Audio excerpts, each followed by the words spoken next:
Këto pamje që po i shihni lart nuk janë pamje të ndaj lagjet milionerave. Jo, në fakt kjo është pamje e një varreze. Mirë po, jo çfarëdo varreze.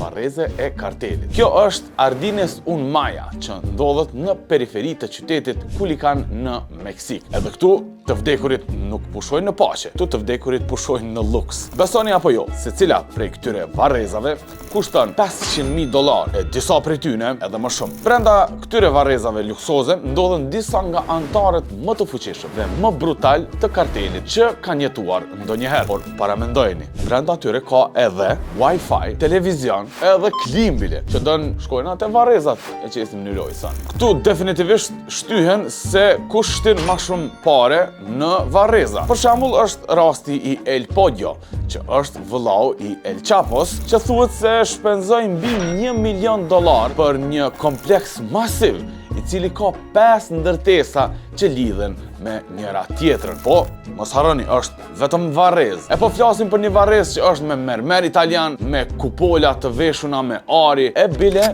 janë edhe antiplum, normal, se armiku kur nuk flen. Ndërkohë që këto varreza luksoze ekzistojnë, rreth tyre jetojnë njerëz në gjendje të mjerueshme. Në fund, kur e mendon prej krejt kësaj, ideja e Wi-Fi të varrezat nuk është bash ide e keqe. Çka po mendon ti? Komento më poshtë.